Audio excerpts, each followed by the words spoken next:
पुढे टॉप 9 मोठ्या बातम्या। ठाकरेंच्या सेनेकडून खासदारांच्या निष्ठा तपासणीच्या मोहिमेवर ज्योती वाघमारेंची टीका। कंबोज यांच्या पार्टीला जाणाऱ्या आदित्य ठाकरेंची निष्ठा तपासणार का, ज्योती वाघमारे यांचा हा सवाल।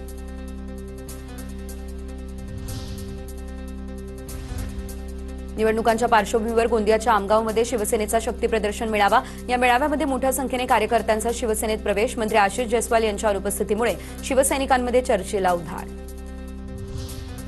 जय मल्हार क्रांती संघटनेकडून आज जेजुरीमध्ये रामोशी समाजाचा मेळावा। मेळाव्याला आमदार गोपीचंद पडळकर, दौलतनाना शितोळे यांची उपस्थिती। दौलतनाना शितोळेंना विधान परिषदेची संधी मिळावी यासाठी मेळाव्याचं आयोजन करण्यात आलं। नाशिकमधल्या आयटी कंपनीमधील तरुणींवरील अत्याचार आणि धर्मांतर प्रकरण। अत्याचार धर्मांतर प्रकरणातील महिला आरोपी निदा खान अद्याप फरार।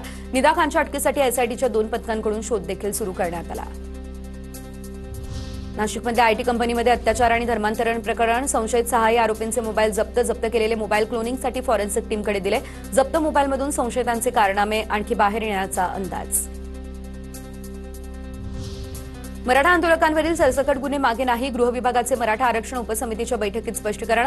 मराठा आंदोलनामध्ये आंदोलकांवरती आतापर्यंत 2 टप्प्यांमध्ये गुन्हे दाखल। पहिल्या टप्प्याच्या आंदोलनातील 17 तर दुसऱ्या टप्प्याच्या आंदोलनामध्ये 64 गुन्हे दाखल। पश्चिम आशियामधील युद्धजन्य परिस्थितीमुळे कांद्याची निर्यात थंडावली। निर्यातीतील घसरणीमुळे कांद्याच्या घाऊक दरात घट। कांद्याला 20 ते 24 रुपयांचा दर। भारत फ्रान्सकडून 114 राफेल फायटर जेट खरेदी करणार। फ्रान्सकडून भारताला 18 फायटर जेट्स मिळणार। उर्वरित 96 फायटर जेट्स भारतात तयार केले जातील। भारतात तयार करण्यात येणाऱ्या राफेलमध्ये 25% सुट्टे भाग देखील स्वदेशी असतील। मुख्यमंत्री सहायता निधीसाठी फक्त ऑनलाईन अर्ज ग्राह्य धरला जाणार। मात्र या निर्णयामुळे ग्रामीण भागातील अशिक्षित आणि गरजू रुग्णांच्या अडचणी देखील वाढण्याचा अंदाज।